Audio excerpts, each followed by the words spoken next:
All right, ladies and gentlemen, welcome back to another fun-filled, action-packed, non-flipped Algebra 2 classroom video with Coach Gu. That's me. And today we're going to be doing Unit 5, Notes number 4, Horizontal Stretches and Shrinks of Quadratic Functions. Last time we did vertical stretches and shrinks. Today we're doing horizontal. Horizontal is not as intuitive as vertical stretches and shrinks, so it's very important that you pay attention so you can not get confused. So last time we worked with A, right? A tells us about the vertical stretches and shrinks and about reflecting over X. Today, we're going to be working with the B value, okay? Real quick right off the bat, what's the difference between the A and the B? What's the difference about where they are? One's in the parentheses. Right, one's in the parentheses, one's outside. B is inside the parentheses. That's what we're going to be working with. That's the horizontal stretches or shrinks. We know that if B is negative, that makes it reflect over the y-axis, but it also indicates horizontal stretches, where the graph gets wider, or horizontal shrinks, where the graph gets narrower. That's the opposite of vertical stretches and shrinks. All right, so let's take a look at the two cases here. So one of them is if we have horizontal shrinks. Now think about this. If I'm shrinking something horizontally, right, if I grab something, right, and I shrink it horizontally, is that making it narrower or wider? Narrower. So you make a note right here, narrower. Because that's the opposite of vertical. Okay. Now how do we tell if it's a horizontal shrink by the number? In this case, if B is greater than 1, then it's going to be a horizontal shrink. So for example, look at these equations. F of x equals, in parentheses, 2x squared, or f of x equals parentheses 2, parentheses x, parentheses squared. What is the B value of those equations? 2, right. The B value is 2. Is that greater than 1? Yes, and that's going to be a shrink.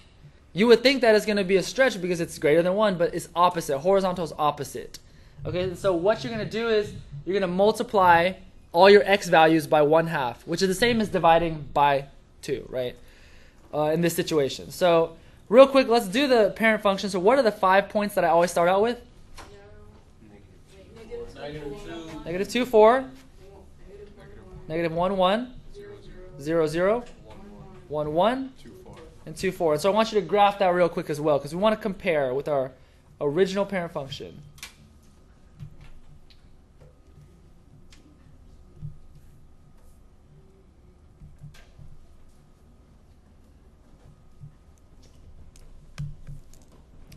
So here's our original parent function. Okay, so now we can tell that this is a shrink, right? Because B is greater than 1. And what you do is you divide by that B value. So we're going to divide by 2. Or it's the same thing as multiplying by 1 over B. So we would write like this. If this is a horizontal shrink of 1/2. And so I'm going to use the parentheses because it saves space. But this is the same thing as multiplication, okay? So I'm multiplying everything by 1/2. Or you can think about it as dividing by 2.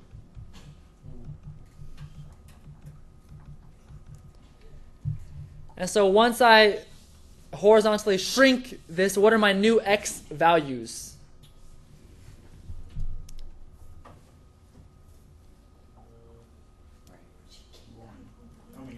Negative 1, right? Remember, you're just dividing everything by that B value. So you're dividing by 2. So you have negative 1 and then? Negative half, right? And then? 0.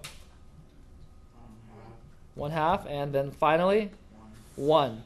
So those are your new x values. So we can see that makes up our new points, right? We've got negative 1, 4. So that's going to be right here. Negative 1/2, 1. That's right here. 0, 0. 1/2, 1. And 1, 4. All right, you see the 1/2 is like halfway between 0 and 1, right? And connect this. And you can see the graph is a narrower version of our original. Right?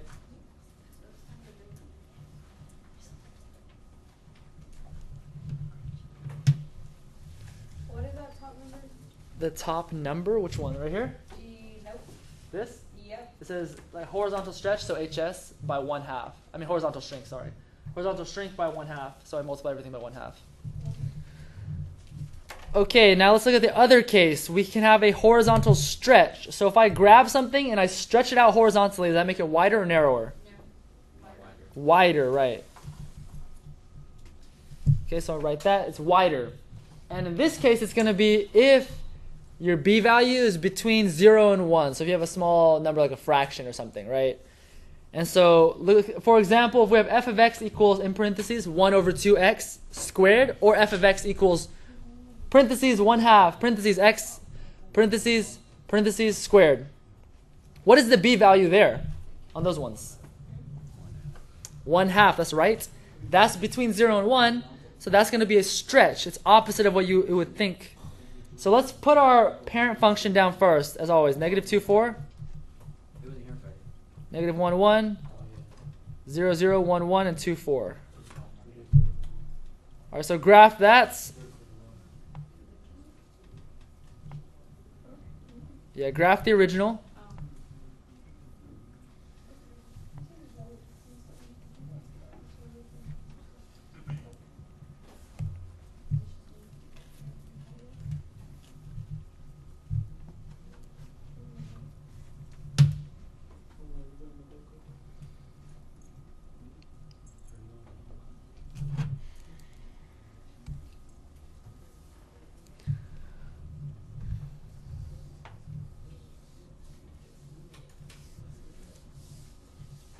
All right, guys, so this one is a horizontal stretch, okay, because b is between 0 and 1. And what you're going to do is you're going to take your b value, which is 1/2, right? And to stretch it, you're going to flip your fraction. So if I flip the 1 over 2, what does it become? 2 over 1, which is like 2, right? And then I multiply all my x values by that 2 over 1, because it's horizontal. We're going to multiply by 2, exactly. So it's going to be a horizontal stretch by 2. So we multiply everything by 2.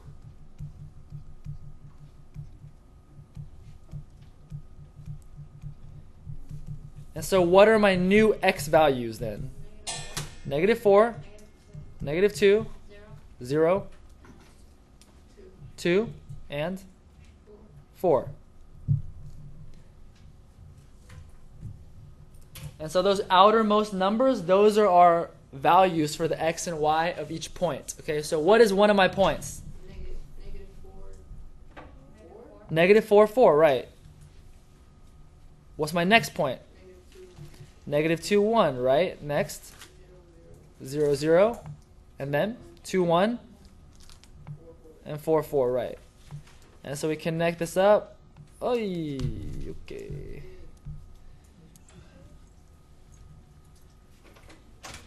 Connect this, and you see you can have a wider than original graph. How do you know when it's like a horizontal stretch and all that? How do you know when it's a horizontal stretch or shrink? So horizontal is opposite, right? If the number is greater than 1, it's a shrink. Okay. If the number is less than 1, like between 0 and 1, like a fraction, then it's going to be a stretch. Right? Vertical is straightforward. You know, if it's greater than 1, it's a stretch. Less than 1 is a shrink, right? But horizontal is opposite. Horizontal is always making things difficult. All right, so now let's look at example 1, because this is what everything's going to look like on tests and quizzes and stuff, right? Where they give you this, they tell you to graph, and you got to find all this information. So here we go. F of x equals parentheses 2x parentheses squared plus 2. What's the first transformation you see in this equation? Okay, but horizontal or vertical? We got to include that. Horizontal, and then what is it? Shrink. Shrink. How did you know it's a horizontal and not vertical? The 2 is inside the parentheses, right? How did you know it's a shrink and not a stretch? Because it's bigger than 1, right. So it's a horizontal shrink by what? By? A half, that's right. Because you just take the number and you put it under the 1. So 1 over that number. Horizontal shrink by 1/2. And what is the second transformation? Up to, exactly. And so now this is where the table becomes very important, because you don't want to mess up your graph, right? We don't have to graph the parent function. It didn't ask you to do that. You just have to graph the new transformed function. And we're going to use the table to find all our points. So we start with the same 5 points as always. Negative 2, 4. Negative 1, 1, 0, 0, 1, 1, and 2, 4. And then we're going to change values in the table based on each transformation. So what is the first transformation you guys said? Horizontal shrink by 1/2. So what does that do to the values in my table? Multiply what though? X. Multiply x, because horizontal is left and right, which is x values, right?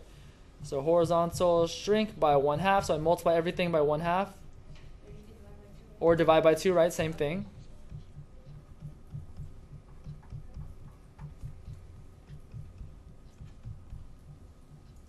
And so what are your new x values?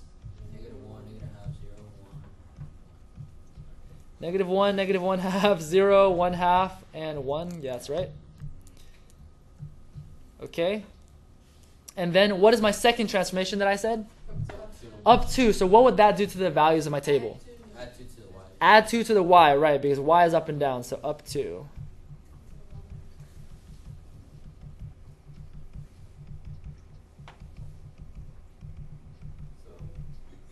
Six, 3, 2, 3, and 6. That's right.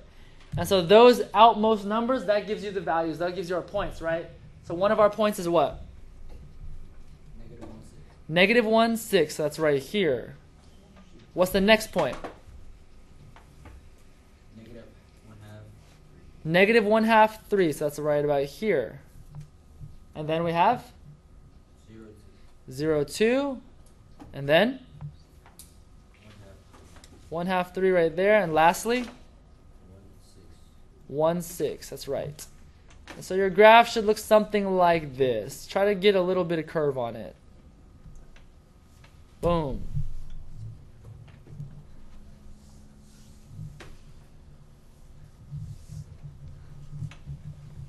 So let's go through the domain, range, and all that to make sure that we know how to do that. So what is the domain on this graph and every single quadratic graph? It's always the same. Negative infinity. 2. That's right. Negative infinity to positive infinity. Now, whoa.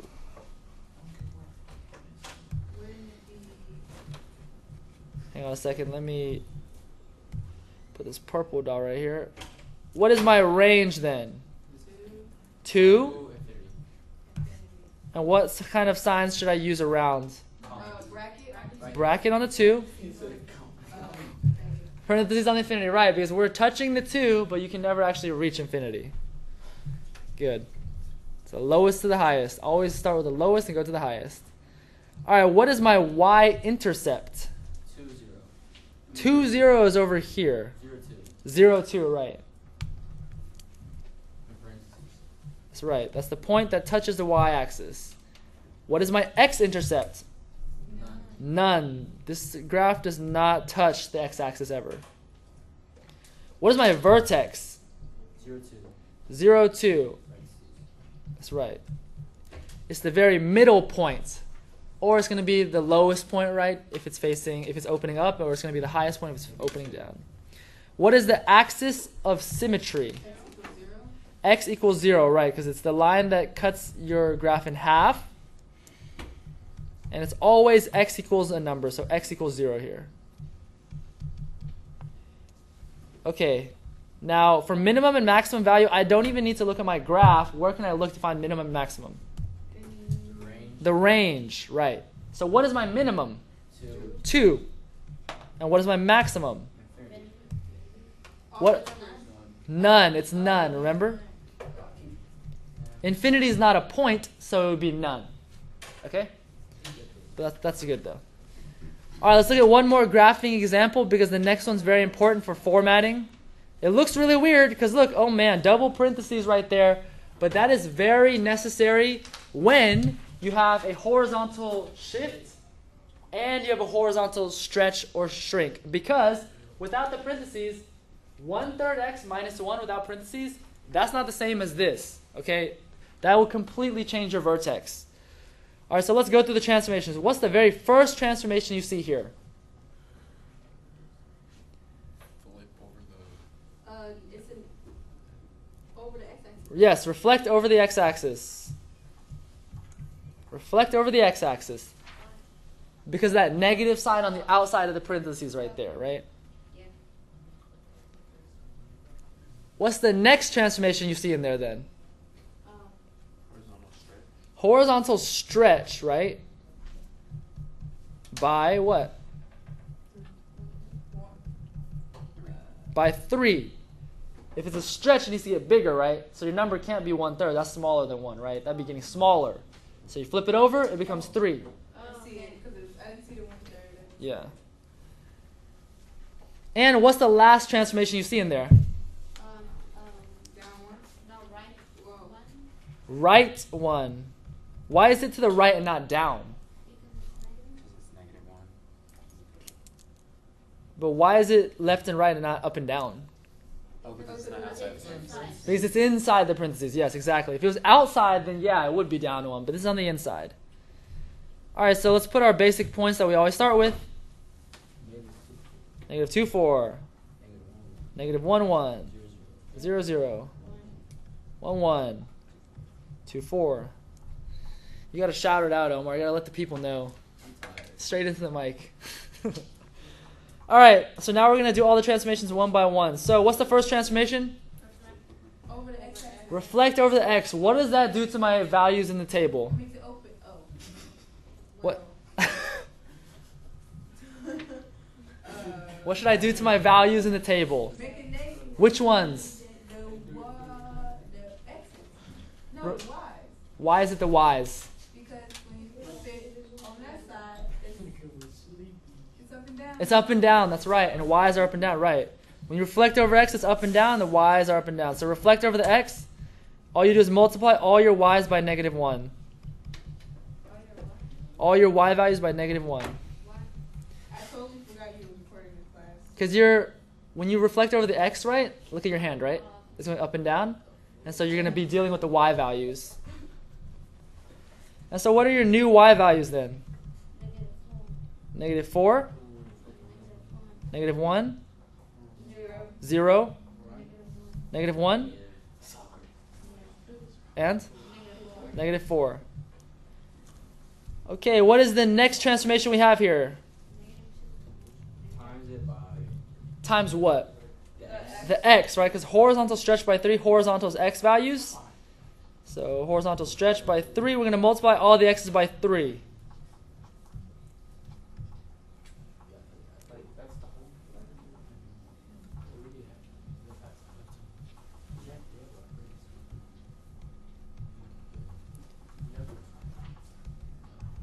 And so what are my new x values? -6, -3, 0, 3, and 6. Right. And what is my last transformation? Whoa. Right one. Right 1. And what would I do to my table values with right 1? Add 1 to the Add x's. one. Add 1 to the x's, right, because right and left is x. So right 1, so I'm going to add 1. I'm just going to write +1 under all of these because I don't know, there's no space. So when I add 1 to all my x values, what are my new and final x's? -5. -5, -2. -2, 1, 3. 4. 4, 7. 7. So -5, -4. Right, so my points are those numbers on the very outside. So it's going to be -5, -2, 1, 4, 7. -5, -4. Oh shoot! Wait, what? -5, -4. Oh. 4, -2, -2, -1. Wait, what's the bottom number? 1 and 0. It is 7, -4. Right, 1, 0. And then 4, -1. And last, 7, -4. 7, -4. Man, he here. Okay. And so we connect this. don't know. That was... There we go. Something like this. All right, let's go through the domain, range, and everything. What's the domain? Always the same. Negative infinity and positive infinity. Whoa, why is it moving around like that? Negative infinity, positive infinity, right.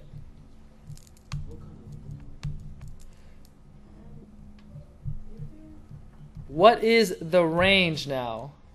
1. You start from the lowest. Oh, negative 4. Well, no. Hey, wait a minute. 2. What's the lowest that this graph can possibly go? Negative infinity. Negative infinity, that's right. The lowest place is negative infinity. And what's the highest then? Zero. This one goes up forever? Zero. No. It stops at 0, right. So 0 is the highest. And then the bracket, that's right. Okay, the y-intercept, you can't actually tell what it is because it's kind of like just in there. I'll tell you what it is. The y-intercept is 0, negative 0.11. Yeah, it's really random. So we just give that one to you. And you're going to see that on the quiz tomorrow as well. You know, if it... Yes, you have a quiz tomorrow. 0, comma, negative 0.11. Negative 0.11. Just because that's just how it works out, you know? It's not exact. All right, but what is the x-intercept? You can tell the x-intercept, though. Negative 1, 0. Where does it touch the x-axis? Negative 1, Oh, 0. zero. Or Wait, 1, no. 0. 1, 0. That's right. 1, 0. Really stupid.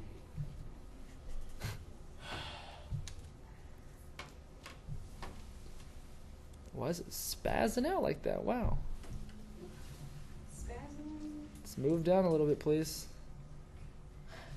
All right. What is then? Okay. What is the vertex here? 0. No. 1, 0. 1, 0, right. The very middle point or the peak as well. Okay, and I'll say the axis of symmetry is going to look like this because it cuts it in half. X1. X equals 1, that's right.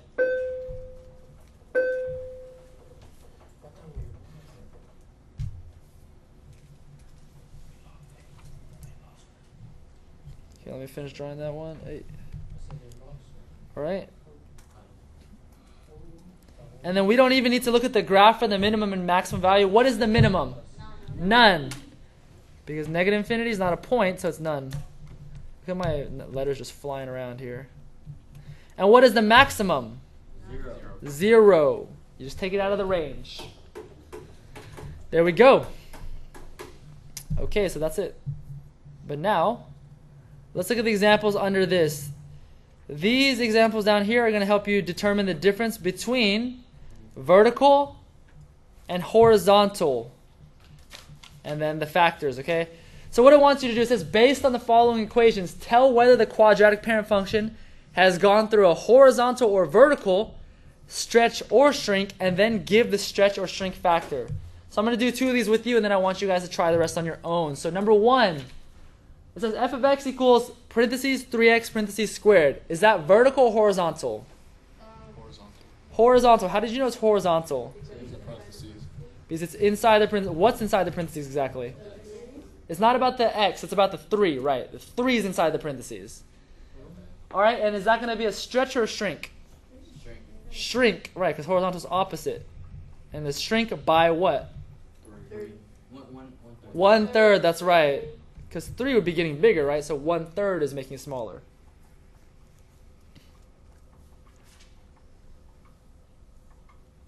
Vertical. Now look at number 2. See, number 2 is really highlighting the difference between 1 and 2, right? Is number 2 horizontal or vertical? Vertical. Why is number 2 vertical? Because outside the parentheses. Outside the parentheses. There's no parentheses, which means outside the parentheses. And now is number 2 a vertical? Is it going to be stretch or shrink? Stretch. Because vertical is very straightforward, right? If it's greater than 1, it's a stretch. If it's less than 1, it's a shrink. And then is it going to be, what's the factor? By? By 1/3. By 1/3 makes smaller. No. 3-1. By 3, right? It's just by 3. There you go. Forgot. So I want you guys to try 3 through 6. All right, so let's check, make sure we got all the same answers. So on number 3, is that horizontal or vertical? Vertical. Why is it vertical? Because it doesn't have It's a 1/4. Because there's no parentheses, which is the same thing as outside, right? Vertical, stretch or shrink? Shrink. Shrink, because it's very straightforward on vertical. Shrink by 1/4. 1/4. That's right. Good.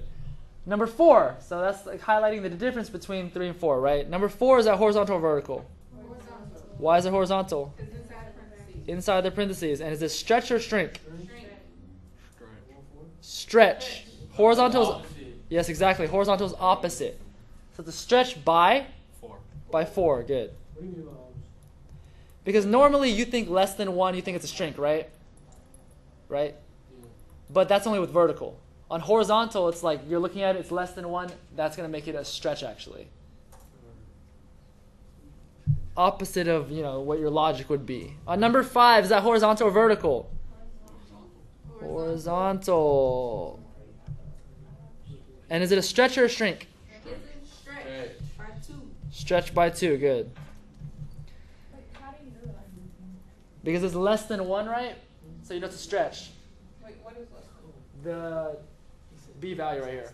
than? Okay. And then you got to flip it over because it's a stretch, and then it becomes 2.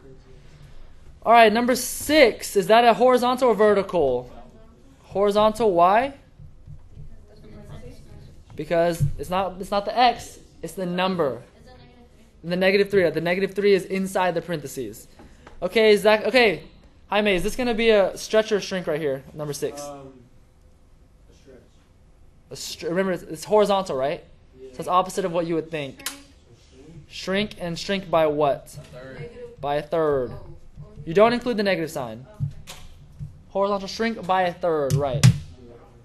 Because you can tell, when it's vertical, you can tell pretty easily because intuitive, but horizontal is opposite. All right, let's go to this last section right here. Writing equations given the transformations. This is the part where a lot of us struggle on. We don't know where to start really. But, you're going to see this a lot, so it's good to get some practice in right now. So, here we go. First, you got to read the instructions, okay? Because you don't want to lose points just not reading the instructions. It says, write equations for the transformed equation g of x given the transformations to the quadratic parent functions. That means your equations should say g of x equals. So right away, I'm going to go ahead and, write g of x on everything. G of x equals, g of x equals. Yes. G of x equals. So don't write extra stuff. You just look at what they told you and write that into your equation. So number 1, the first thing it tells you is reflected over the x-axis. Right, negative and then parentheses. Exactly, because negative sign outside the parentheses lets you know it's reflected over the x-axis. Good. And then the next thing to tell you is shifting left 8 units. So what's going to go inside my parentheses? X plus 8, right. Close the parentheses, right? And then what? Wait, there's something before we add 15. What goes outside of the closed parentheses? Squared, right. It's not going to be a quadratic if you don't have that. And then the last thing that we have is plus 15. Shift it up 15. There we go. So I want you to take a little bit of time and try 2 and 3. All right, let's check these ones right here. So this number 2, the first thing they tell you is vertical stretch by a factor of 2. How am I going to indicate a vertical stretch by a factor of 2 in my equation? No parentheses and then 2. No, just the 2 right there, right? 'Cause that's a factor. But then, it's frozen. But then it says shifted right 3 units. So what do I need to write if I want to show that? What? Parentheses. X. Subtract 3. Minus 3, right? Parentheses squared. Parentheses squared, good. And then the last part says shifted down 3 units. How do I show that? Minus 3, there we go. Just like that. And now the last, number 3, horizontal stretch by a factor of 2. How do I indicate a horizontal stretch? Parentheses first, right? 2. It's a horizontal stretch, so 1/2. 1/2. Remember, because horizontal is opposite. So it's 1/2, yeah. And then what is next? It says shifted left 2 units. So now what do I need to include? I can't just put x minus 2. Parentheses again, right. When you have a horizontal shift and a horizontal stretch or shrink, you need the double set of parentheses. Okay, now what do I write? X plus 2, right. Parentheses. Parentheses, and then what? You need another parentheses. Right, you got to close it. Because parentheses come in pairs. Boom. See that? And then squared, right? Yep, and then we got up 1, so it's plus 1 right there. And that's it, guys. So this is going to end these notes over horizontal stretches and shrinks. So until next time, see ya in the next one. Peace!